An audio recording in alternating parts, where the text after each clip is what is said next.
রাজ্যে মাছের বার্ষিক চাহিদা 1,17,000 মেট্রিক টন হলেও বর্তমানে উৎপাদন হচ্ছে মাত্র 85,000 মেট্রিক টন। মাছের এই ঘাটতি পূরণের উৎপাদন বৃদ্ধির উপর গুরুত্ব দিয়েছেন বন ও পরিবেশ মন্ত্রী অনিমেষ দেববর্মা।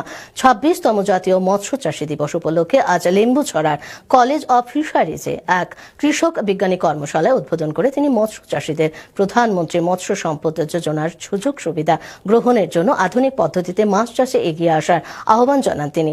অনুষ্ঠানে উপস্থিত ছিলেন কলেজের ডিন প্রফেসর অরুণ ভাই প্যাটেল, রাজ্য বিজ্ঞান ও প্রযুক্তি দপ্তরের senior scientific officer doctor Anjan Sengupta, Lembucherra college of এগ্রিকালচারের অধ্যক্ষ ডক্টর দেবাশিস সেন, ICAR আঞ্চলিক কেন্দ্রের প্রিন্সিপাল সায়েন্টিস্ট ও প্রধান doctor Burhan Uddin Chowdhury, NABARD Tripura deputy general manager Diganta Kumar Das সহ অন্যান্যরা। অনুষ্ঠানে মৎস্য চাষীদের সম্মাননা জ্ঞাপন সহ মাছের পোনা ও খাদ্য বিতরণ করা হয়।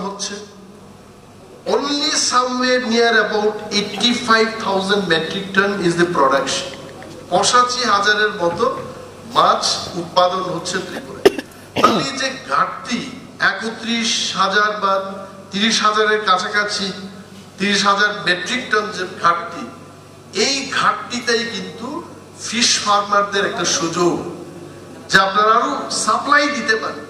প্রধানমন্ত্রী মৎস্য সম্পদ যোজনা বলে একটা স্কিম আছে, এইটাতে অনেক ফ্যাসিলিটি, স্কিম কোথায় কিভাবে অ্যাপ্লাই করে আপনারা লাভবান হবেন এটা আপনারা জানতে চেষ্টা করুন।